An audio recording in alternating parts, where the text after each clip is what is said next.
so much that we need to share. So send us. You have no idea how much it pains me to use a Supertramp cut. And I'm sitting here thinking, I have to let this unfold a little bit musically. It's Supertramp, I don't. All right, well, speaking of giving a little bit, we are talking about philanthropy today. It is not a coincidence or an accident that we are doing this on the first day of a pledge drive. Because obviously we are going to spend this week, as we often do, asking you to think a little bit about nonprofits and how they're funded and all that kind of stuff. And the perfect person to have on to begin a week such as this one, I mean, our other shows will not be about philanthropy. I want to make that clear, too. But the perfect person to have on to begin a week like this is Amy Schiller, the author of The Price of Humanity, How Philanthropy Went Wrong and How to Fix It. Amy Schiller is a scholar, writer, political philosopher, visiting scholar at Dartmouth College, and she joins us now. Amy Schiller, welcome to the show. Great to be here. Thanks, Colin. So, maybe we should just begin by discussing what constitutes philanthropy just as opposed to what constitutes giving. I know they're very, very similar concepts. On the other hand, reading your book, sometimes it feels as though philanthropy has some kind of cutoff point. Like if it's less than X, let's not talk about it in terms of philanthropy. First of all, are there useful distinctions to make between major giving, major gifts, and what schlemiels like me do, a few $1,000 a year? Well, it's interesting you say that because I just finished doing some writing about how important small gifts are to philanthropy. So I want to maybe make a distinction that is less about size and more about sensibility. And the way that I write about philanthropy is that it's both this act of giving money, and it's also a sensibility that's found in the meaning of the word itself, love of humanity. So I take that as an invitation or an opportunity to define humanity in the most capacious possible sense and think about how we use resources to show our love of, our appreciation for, our honoring of that big, broad understanding of humanity. And really use them to help people not just survive, but thrive as full human beings to their fullest human potential. So there's a philosophical component to philanthropy, at least in its ideal form, that I think sort of operates on a different level than the kind of tiers of giving. Because one of the most important examples that I give in the book of philanthropy is the crowdfunding campaign that brought about the installation of the Statue of Liberty. And that was done through very small gifts of 10 cents, 25 cents back in 1885. So I really think about philanthropy more as a particular modality, like a way of engaging in giving, more so than a particular threshold of a dollar amount. In fact, I would hope that it would be more inclusive of gifts at all levels. So when we talk about philosophical underpinnings, we need maybe to pivot just briefly or maybe more than briefly to the vogue for effective altruism. Effective altruism derives from a set of philosophical precepts dating back at least as far as Jeremy Bentham, but then coined a little bit more by modern philosophers like Peter Singer. This is all about, the greatest good for the greatest number of people. And does seem a little empty of the phil part of philanthropy. We don't really necessarily pick up a lot of love. I was watching a TED Talk where Chris Anderson was talking to Bill and Melinda, then Melinda Gates' wife. And he talked about big sad faces as though that was like a really bad reason to give money. But Chris Anderson did that too, not Bill or Melinda. But say a little bit about effective altruism. I mean, the love part that you just talked about seems to be replaced by a kind of relentless quantification. I think that might even be a phrase from your book. Yes. Well, and I love your phrase empty of the fill. That gets at the hollowness, I think.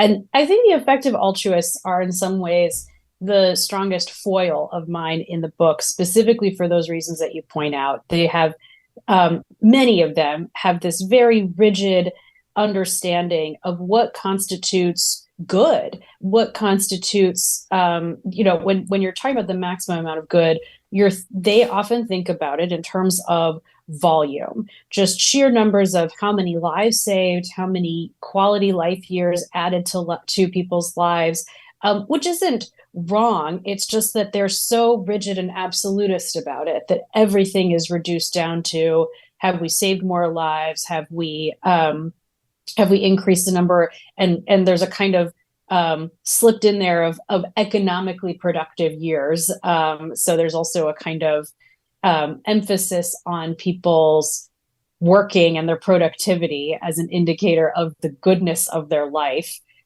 So not a form of human flourishing that I would necessarily embrace. So yes, the effective altruist, there's an example that I use in the book of Peter Singer writing about the donations to restore Notre Dame Cathedral after the fire. And the headline that he wrote says, "How many lives is Notre Dame worth?" So everything gets sort of collapsed into this view of, is it quantifiable? Can we measure it? Is it numerical? And is it really have we reached the bare minimum of survival for the greatest number of people? And that anything that goes beyond that standard or has a different rubric of success is somehow unethical. Like, that's the corollary for them. And that for me is the real problem, because it says, wow, we've really, in this system, reduced human life and what we value about human beings and humanity down to just mere survival, perhaps economically productive survival, as opposed to the full richness of what human beings are capable of, our creativity, our imagination, collaboration, flourishing, all of these things that are pretty much by design not quantifiable and not definable. And so it's really gone in exactly the wrong direction of saying this is what makes giving and philanthropy successful, is this de minimis sort of definition of humanity, when I want us to go in a much more maximal and expansive definition of one. And we should say, for people who haven't followed this whole effective altruism debate, this isn't about just a bunch of people in tenured spots in philosophy departments. This is about some of the super rich of this world. In fact, there's probably,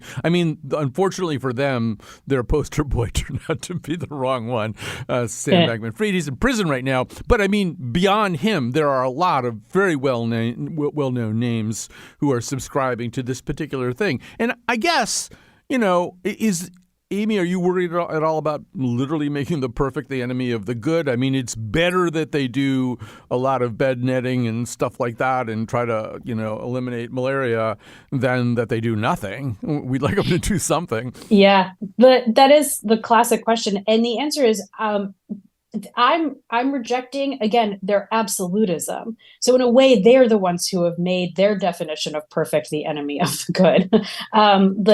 That sort of rigid definition that says giving to things that don't register in our system isn't ethical, or is less ethical, or somehow less ideal, that leaves no space for alternative frameworks.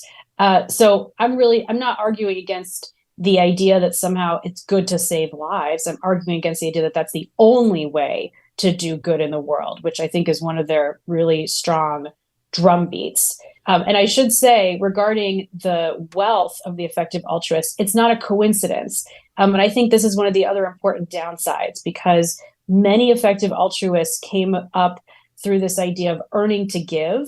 And it has such a sort of hubristic validation, the idea that if you are smart, if you are discerning, if you have the data at your fingertips and you have the right framework for engaging and giving so that it does have this maximum utility, then you, instead of working for a nonprofit or volunteering or something, you should go work for like a hedge fund and make the maximum amount of money that you can, because you can then deploy it in the smartest possible way. That is, in fact, how you get a Sam Bankman-Fried. So it's not a coincidence that this really rests on the sort of individual sovereignty and power and intelligence of the donors themselves, and that there are only so many of those who sort of have the brilliance, the algorithmic insight to deserve to accumulate these resources and then deploy them in the wisest possible fashion. So there's a hollowness there too that erodes the ability to see different perspectives, work with others, remain flexible, join collective movements. There's a real political lacuna, I'm going to say. There's a real gap in that understanding of politics and social movements as these long, continuous, multifaceted projects of social change that look very different than this number of bed nets or this number of lives in our formula that have been saved or would be saved in the future via this intervention. So just to be clear, like this isn't just people being too nerdy. This is people sort of using their nerdiness and almost weaponizing it to justify the accumulation of wealth and their own sort of power and oversight over what constitutes good in the world. There's also, as long as we're trafficking in these Greek roots here, a kind of anthropocentrism and it's not just anthropocentrism, it's future anthropocentrism. They call it long-termism, right? So they're way more worried about the Jetsons than they are about the Jeffersons. Yes, right. And so can you say a little bit about that? I mean, I don't know whether that's sort of the tale of this comet, but somehow or other they seem to get more and more obsessed with that idea of kind of just perpetuating humankind and making sure future humankind's doing okay. Well, it's more and more divorced from the messy, complicated reality of humanity on the ground. And I say in the book that for effective altruists, if you're looking for the kind of ideal return on your investment, then existing humans are depreciating assets. Right. So it's a bit like when you drive a car off the lot. Like if you want to ensure the most sort of perfectly extended, productive human life, the best thing you can do is a hypothetical life way off in the future that you're extending, where you don't have to contend with the actual contingencies of the present day or even the near future.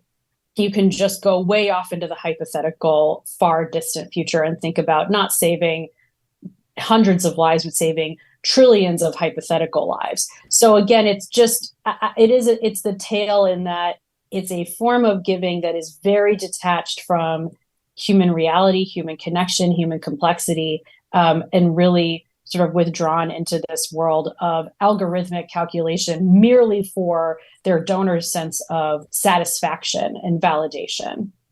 So I shouldn't bring up this next part at the beginning of Pledge Week, but I'm going to anyway. And speaking of getting a little bit nerdy, I'd like to talk about taxes for just a second. So one of the things that happened under Trump was the TJCA, which is a tax reform bill that, among other things, pushed more people, once again, schlemiels like me, into the standard deduction bracket. I think 87% of taxpayers claimed the standard deduction in 2018. When you claim the standard deduction, you don't itemize. When you don't itemize, you can't deduct charitable contributions, or at least you have to make a lot of them, I think, to get to the point where you can.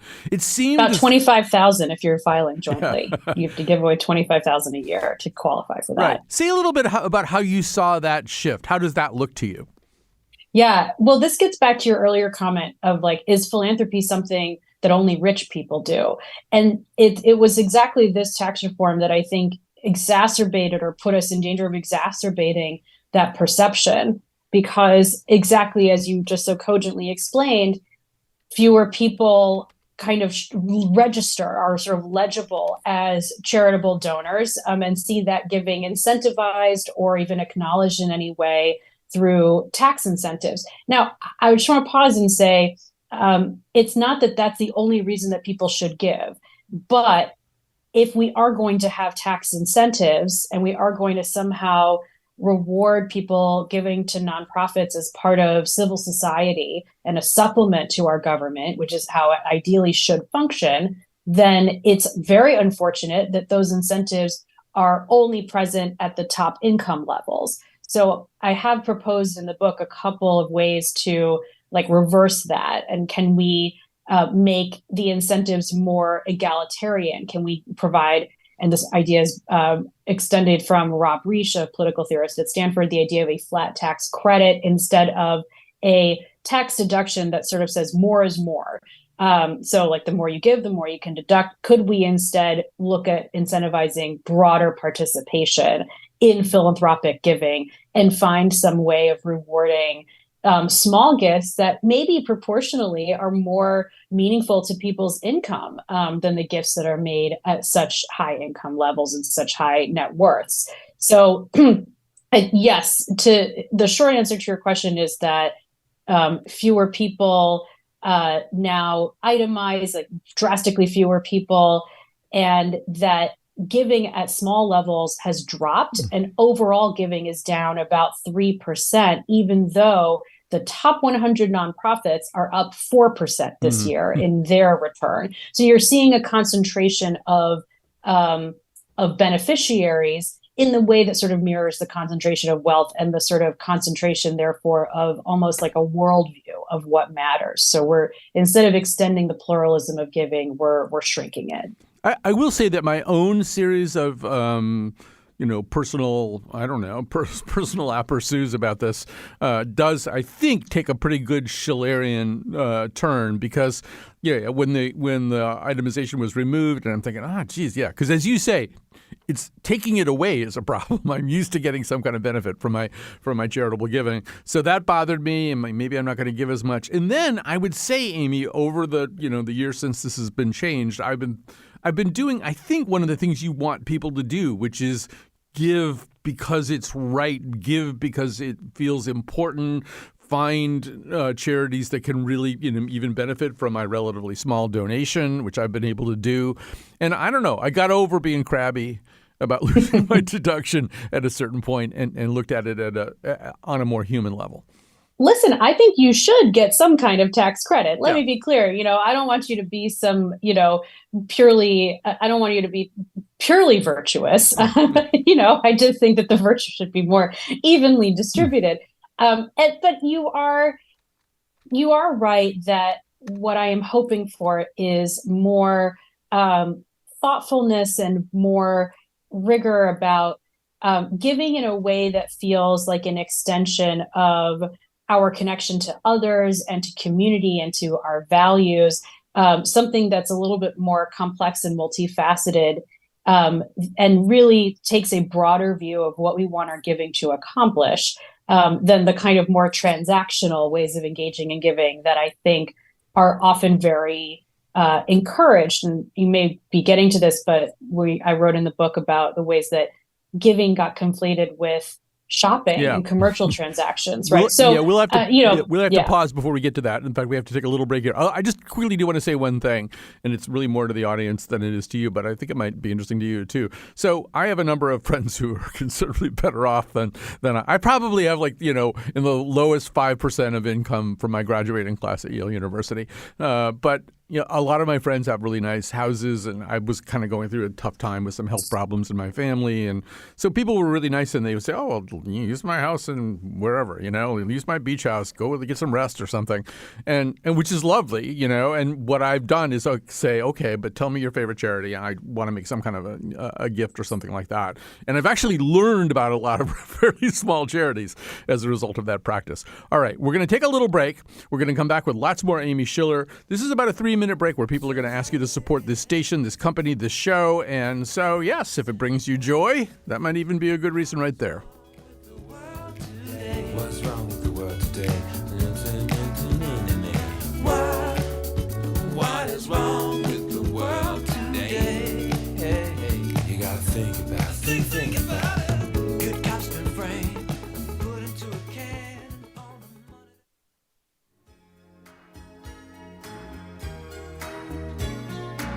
She calls out to the man on the street. Sir, can you help me? It's cold and I'm nowhere to sleep. Is there somewhere you can tell me? He walks on, doesn't look back. He pretends he can't hear her. Starts to whistle as he crosses the street. Phil Collins doesn't make you want to engage in philanthropy. I don't really know what could. We're talking today to Amy Schiller, writer, political philosopher, visiting scholar at Dartmouth College, author of The Price of Humanity: How Philanthropy Went Wrong and How to Fix It. Amy Schiller, let me begin this segment with the question that as I was reading the book, I have a lot of questions were popping up. But I guess one of them is, okay, let's imagine that your rich Uncle Pennybags, Uncle Mortimer Schiller, passes on, God forbid, rest in peace, and he leaves you, I don't know, $100 million. What are you going to do with it? I'm going to think a lot. That's the first move. I'm probably going to allocate a lot of it, and I'll get to the sort of back end of what I would do in a second, because I think the administration of that sort of fortune is also relevant to this. But I would most likely allocate the majority of it to either endow or create kind of locked in annual sustaining gifts for institutions at the local and some at the national level that provide art and culture and recreation and leisure, and ideally make those things available for free, or I would use that money to help make those things available for free. I would also wrap up libraries into that. I would wrap up any kind of enrichment programming for children and adults. I would probably build community centers or sort of new spaces and endow them so that they could be staffed at a humane level. And that's probably what I would do. I would try to sort of expand the infrastructure of the enrichment of life, especially in communities that matter to me. And then there would be some that, of course, I would reserve for more kind of urgent and responsive giving. An early interview that I did, the interviewer said to me, you have to do some giving for the world that we have and some giving for the world we want to build. And I've been using that ever since. I think that's a perfect summation. But I would really try to think about creating that sort of robust infrastructure, and particularly spaces that are maintained and staffed and tended to, that kind of allow for that collective flourishing. That would be my number one priority. So you'd sort of be Amy LeBron James Carnegie. Yeah, it's my dog's name, actually. So this reflects a dichotomy that you work with in the book. It's the dichotomy between so-called bread and so-called roses. Your thinking is government should be in the bread business. That is the sustenance business, allowing philanthropy to be more in the roses business, the kind of quality of life, for want of a sharper term. Say a little bit more about that. I guess one of the questions that I have is, how do we trust government to stay in the bread and sustenance business? It seems like a lot of the times they're trying to get out of that business.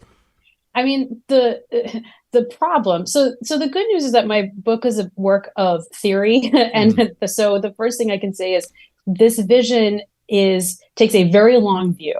So I'm under no illusions that somehow the U.S. government or any other government of a wealthy nation is immediately going to transform into sort of a safeguard of our social welfare needs. I mean, obviously, I know that's very far away politically, and that is a struggle in and of itself. So the job of the book is to say there is something beyond that struggle, and to say that even as we kind of focus many of our energies on advancing justice and policy, we should know that kind of, again, against the sort of reductionism of like everything is sort of collapsed into meeting our basic needs, to say, no, alongside that, there is this whole other domain, a whole other sphere where we can deploy our resources for affirming and valuing sort of our full humanity, almost as sort of sanctuaries from that sort of more urgent struggle.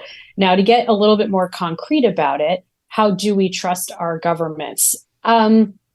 I think that there is always going to be a realm of contested political action. There's always going to be more a need for sort of continuous demand and claims and contestation for appropriate political policy.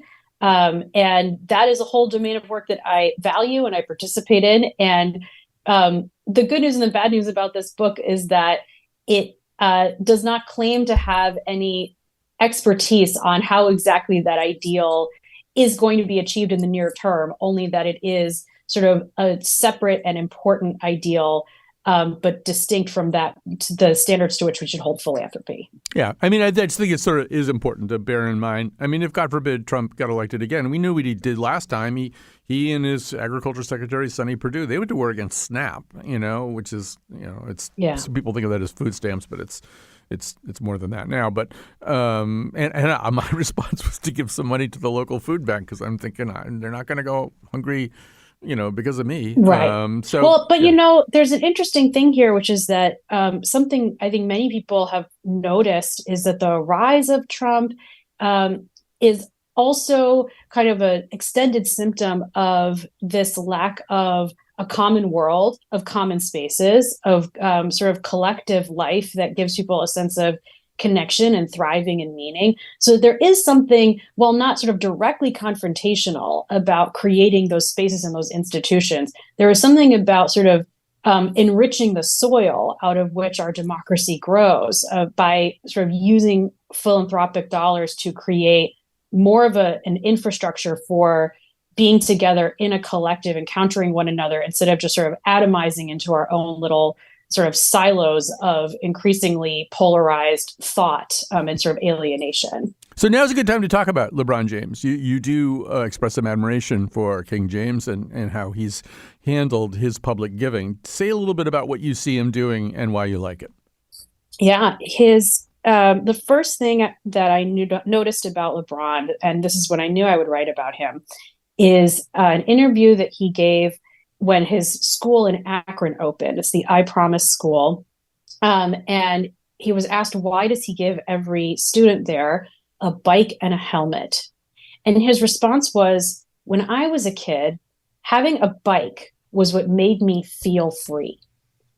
That felt like such an important entry point into a guy who was thinking about giving not as something where he wanted to hit certain numerical metrics or use it as an incentive for any kind of measurable performance. He really wanted to cultivate freedom, autonomy, full personhood in these kids. And I think that's very rare, especially when you're talking about Black children, poor Black children. That's a grander vision for their life and their development than I think is often the case.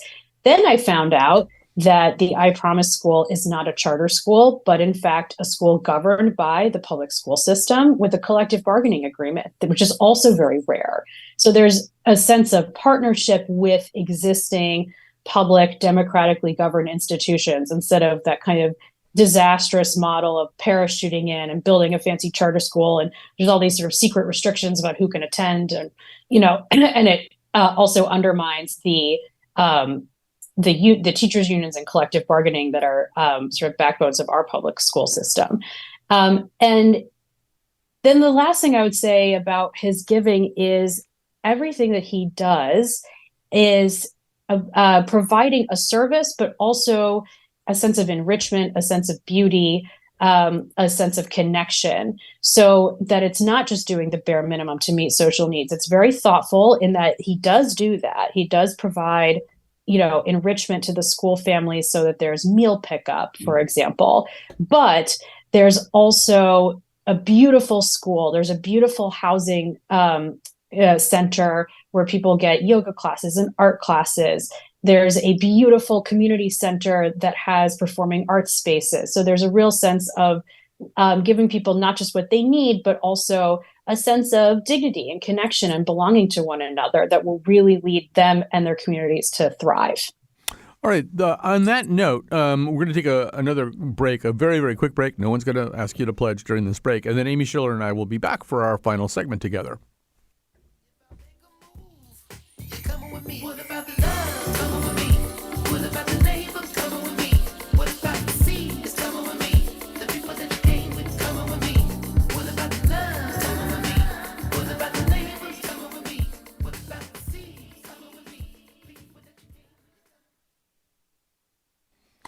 We're back. Our outstanding technical producer today is Kat Pastor. Lily Tyson's the senior producer of the Colin and McEnroe Show, and she produced this particular episode. This particular episode features the thoughts of Amy Schiller, writer, political philosopher, and visiting scholar at Dartmouth.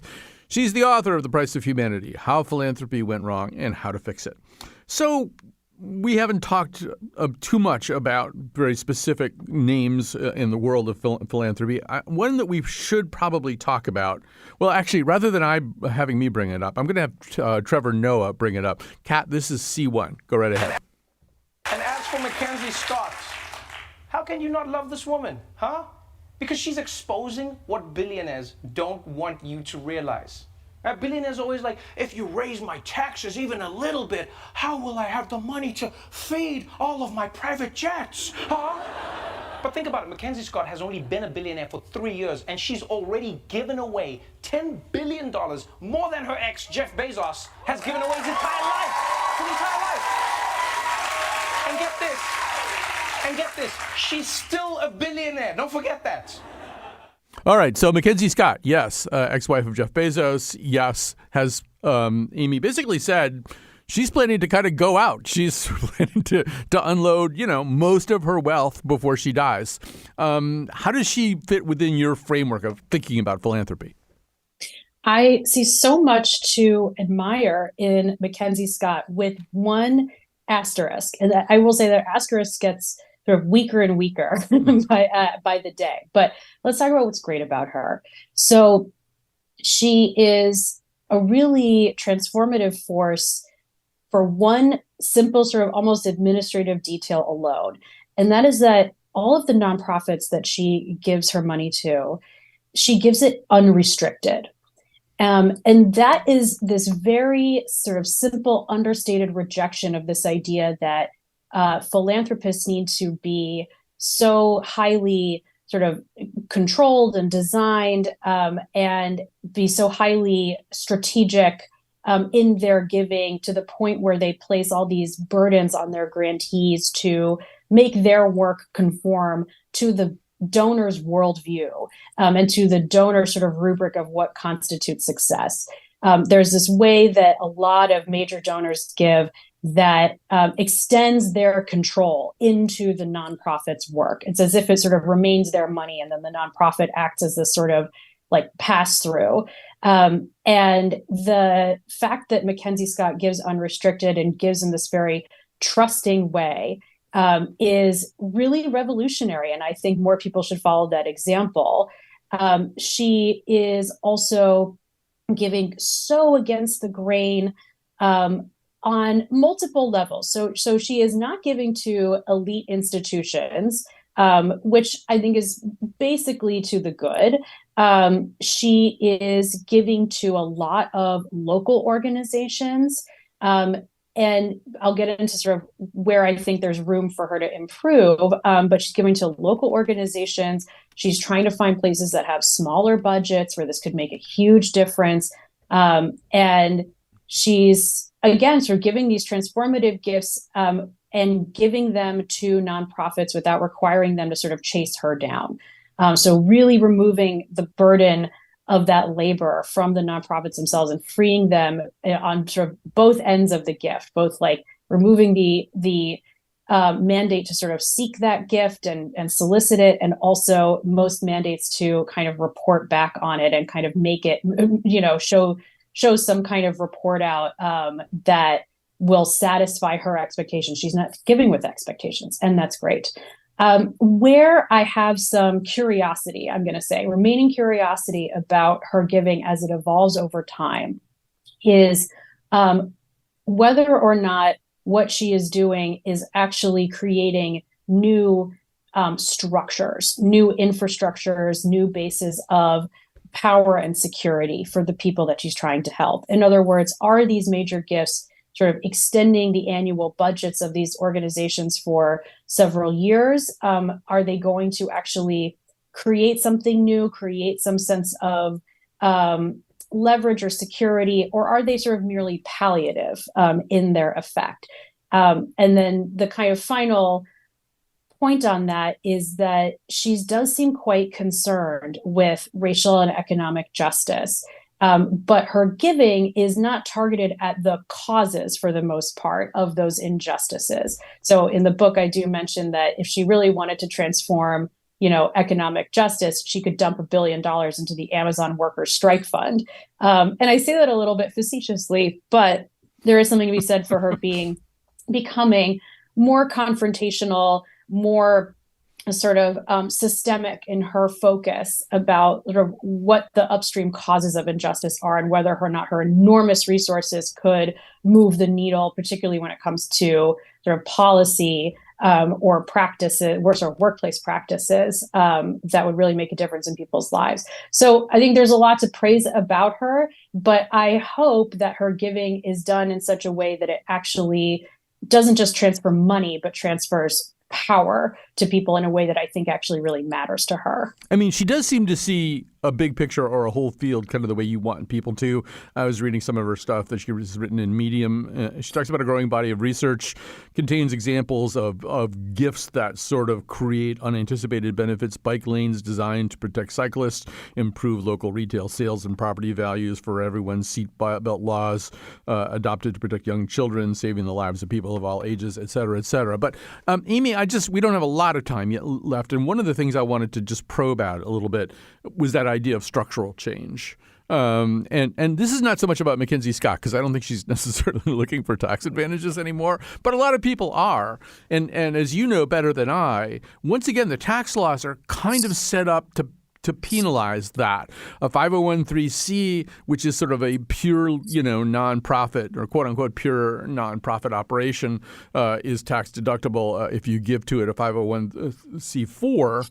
Yes, right. I'm doing it all wrong, but that's you're right. The arm that has the kind that has a lobbying arm, a kind of nonprofit that pursues structural change, often by addressing the government, is in fact not tax deductible. So there's an incentive against pursuing structural change.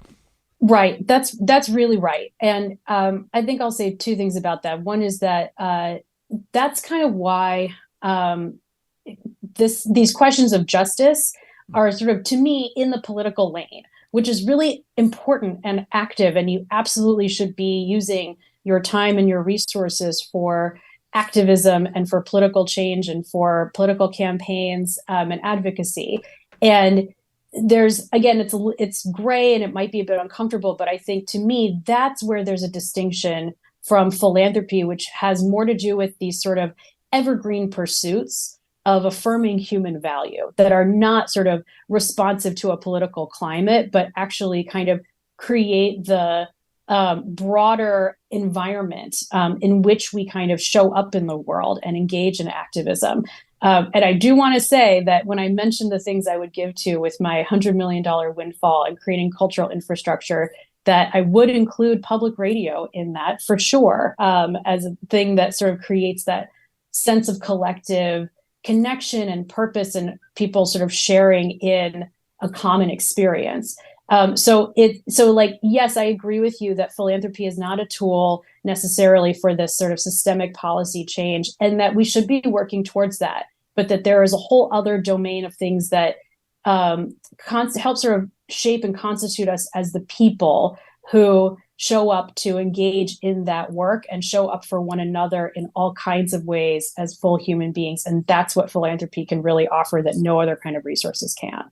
Yeah, we're pretty much out of time here. I just want to end maybe by reading Amy Schiller to Amy Schiller. I think what you're saying right now is very much summed up in the final paragraph of the book.